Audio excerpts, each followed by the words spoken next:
घुघरू हाँ मालिक बढ़िया खाना बनाओ पूरी चुनमुन डॉली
देखा तू लोग डॉली अरे चुनमुन अब तोरे खातिर चॉकलेट लेवे चलब। डॉली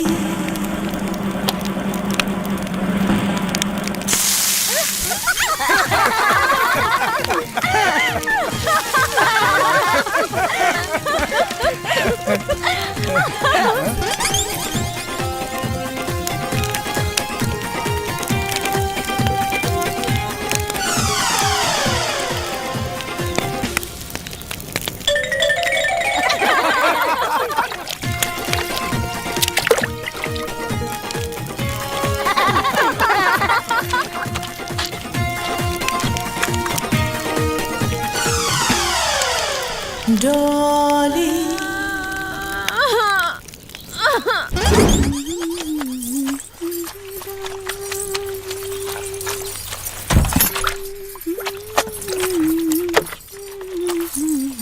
छी, हाउ डर्टी! कितने गंदे लोग रहते हैं यहाँ पे। हाँ, कुछ गंदा लोग घर में आ गइल बड़ा, ऐसे घर अपवित्र हो गइल बा। तई भइला कि गोबर से लिप पोत के पवित्र कर लिहल जा। हाँ दीदी, और ये गोबर तो दवाई के भी काम करेला ना। एकर महक से दिमाग के गंदा कीड़ा कोई मर जाला। कितनी घटिया सोच है तुम लोगों की। जानवर का लैट्रिन लेके हाथ से फैला के पूरा गंदा कर रहे हो घर। तुमसे तो बात करने में भी घिन आ रही है, जाहिल कहीं की। बड़ी आई बताने वाली। जा जल्दी से जा। अब तुमके तो हम बतावतानी कि गोबर का चीज होखेला। चुनमुन जल्दी आवा।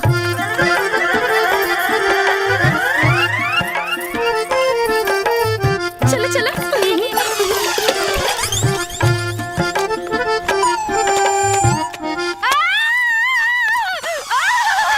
मुझे खुजली हो रही है, मैं क्या करूं? पानी। अरे बहना, क्या हुआ बहना?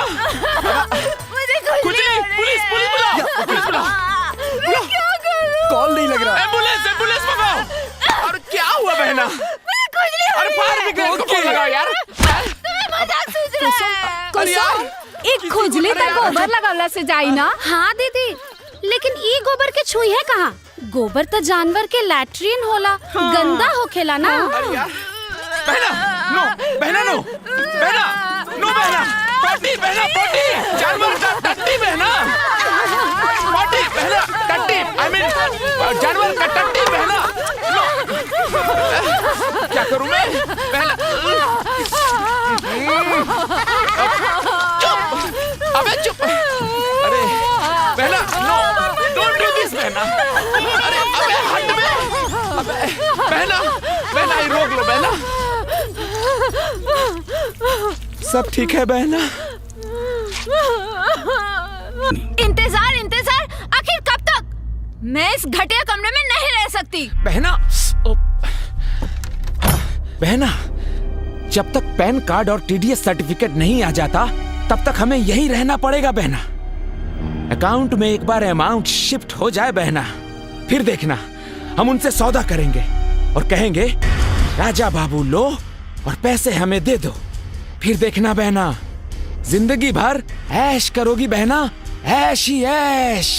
डॉली खूब बल लगा के पड़ जा। हाँ?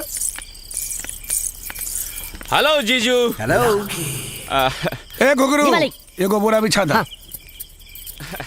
बहू जी बाबूजी। ये कुकरन के भी खाना देना। जी। हेलो, आई एम नॉट कुकुर, I am lucky and he is Jackie. Yes. हमनी क्या खास मेहमान के कुकुरे कहल जाला। Okay, Very then nice. I am lucky कुकुर, ही इज जैकी कुकुर। बैठ कुकुर। Okay thank you. ओके। हाँ, बहुत जोरों की भूख लगी है, जल्दी से मुझे खाना दो। हमनी के यहाँ आदमी का खाना खैला के बाद औरत खाना खाली सब पहले ना। What rubbish! भूख किसी का इंतजार नहीं करती। ए लड़की, Excuse me, मैं लड़की नहीं, आपकी बहू हूँ। जोर जबरदस्ती रिश्ता जोड़ने की कोशिश मत करा। हाँ। मेहमान बारू तब मेहमान बन के रह।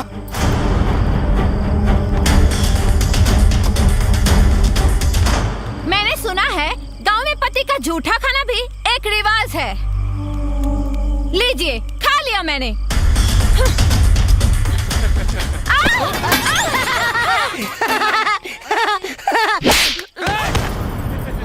मेहमान बारू देख कर बतबी ना कि तू जोर बदतमीजी करबू वहाँ बर्दाश्त कर ले। ए बहू, जी बाबूजी। कल से ये लोग के खाना ना बनी।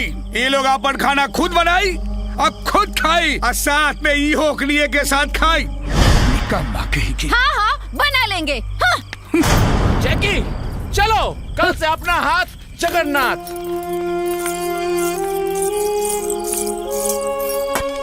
देख ले आँख खोल के, एक उहा कि तोहरे सामने से तोरे मुंह के नेवाला लेके चल गई। एगो हमार बहू है, चुहा पर नेवाला तोहरे सामने रख गई। कब चोर कही का खा रे बाबू का। ए चुनमुन के माई, कहाँ बाड़ू हो? हाँ हाँ, आवत हैं। इ मरल लोग के भी ना खाना खैला के बाद एक गो काम आवेला। उ लोग के का पता कि हम औरतन के खाना खैला के बाद भी बहुत सारा काम होला। हाँ, तो दीदी आप जाए ना, हम कुल बर्तन धो देता नहीं। सच में जाई का?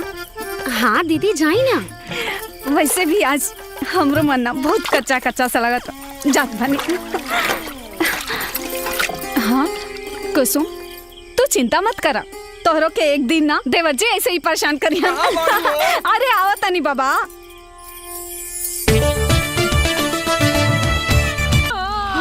दुल्हन, तू खाना काहे नहीं खैलुआ बहले? माई अरे घुमंतुआ के चक्कर में ते अपन खून काहे जराव तरी बिटिया? सवेरे से सांच हो गई, ओकर कहीं पता चलल? हैं? अरे का भाई? का बताई कि का भाई? हम तो ओकरा से परेशान हो गल बानी जी। ई लेकी सवेरे से अन्न का दाना नहीं खिडल ले मुंह में। हैं?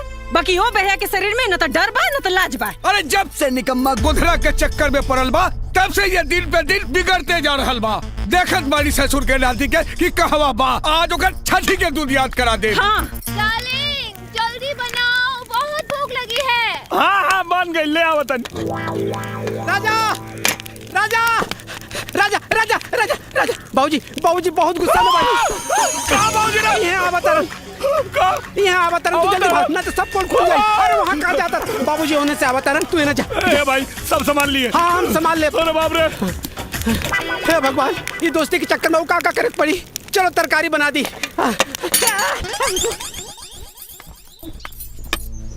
कहाँ रहले हरे? हम तोहरा के खोजत खोजत हरा रहल बाड़ी। बहू कब आइल हई?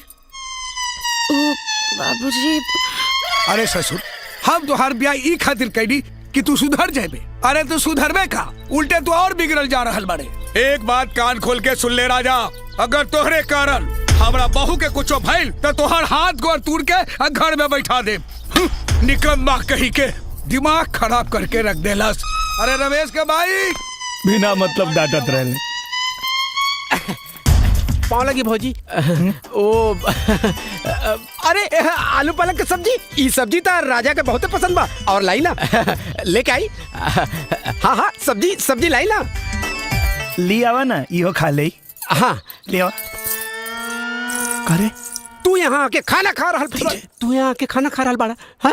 वहाँ मुंबई वाली भौजी पूरे गांव में खरमंडल नांदे जात रहली है। हाँ, हम उनका के बड़ मुश्किल से मना के अब बाहर से दरवाजा में कुंडी लगा के आई नहीं है। तू जल्दी करा, नहीं तो सगरो खेला गड़बड़ हो जाए।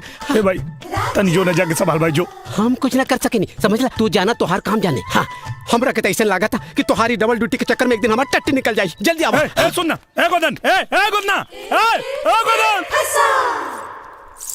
अब अभी ना खैले ही चल गिल देखा।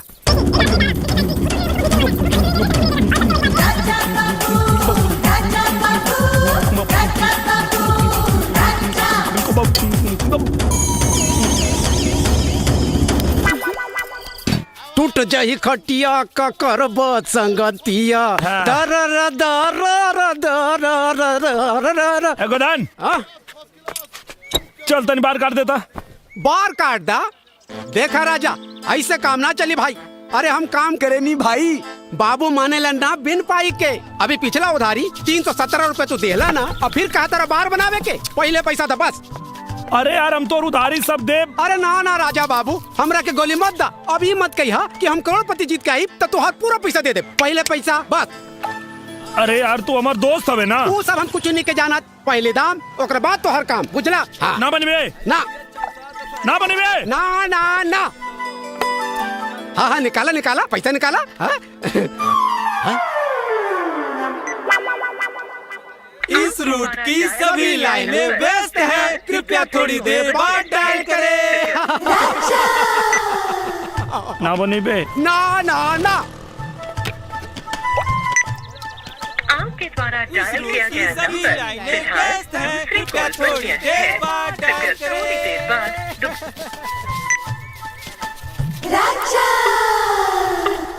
अरे गोदन तोरा के राजा के बार बना देवे के चाहिए यार। अरे भैया पैसा मिले तो सब कुछ बना दे।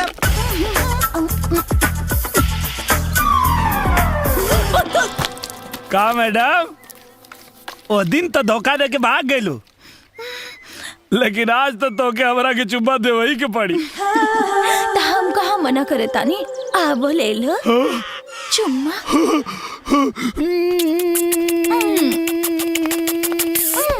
तनिको रुको डार्लिंग, ए का करा तारा? इतना सुंदर सुशील लड़की के भले बाजार में चुम्मा लेबा? तो अगर हम तो के सुनसान जगह पे एक गो चुम्मा की जगह 4 गो चुम्मा देब तो? अरे तब तो बहुत मजा आ जाए। तो चला चला गाड़ी में बैठो। चलो चलो।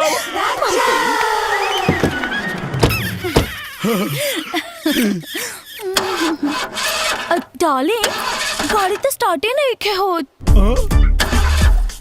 तनी अकेले बाहर जाके गाड़ी के धक्का देके अपन मर्दान के दिखावा ना। कहा ना, देखा तू अकेले ठेल के चालू कर देता नहीं।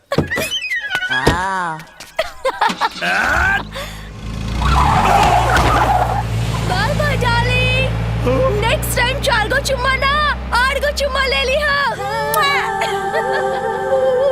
का भगवान, सुन ले बानी कि तू हर आदमी के मनोकामना जीवन में एक बार जरूर पूरा करेला। हमार करोड़पति बने के सपना तो पूरा कैला ना। कम से कम ऐसे वो चमचमा चीज हमारा झोली में डाल देता, जीवन सफल हो जाए प्रभु। Hello? Hello? Who's there? Huh? Hello? May I know who's calling? Hello? Hello hello hello hello. नमस्कार, मैं बनूंगा करोड़पति से मैं शीतल बोल रही हूँ। मैं बनूंगा करोड़पति।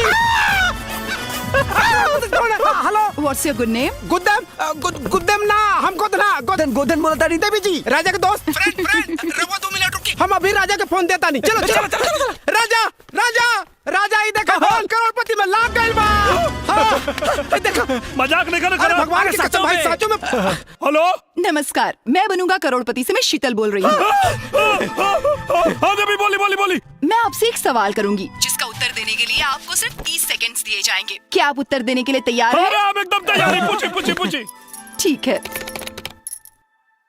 अरे यार फोन लग गया करोड़पति में। अरे जल्दी पूछी। आपका सवाल है, ऐसी कौन सी मछली है जिसका वजन 10 हाथियों के बराबर होता है? आपके ऑप्शंस हैं A shark, B whale, C रोहू, D star. And your time starts now. का भाई अरे अरे काका भाई हमें सब कहा होता। अरे अरे अरे अरे राजा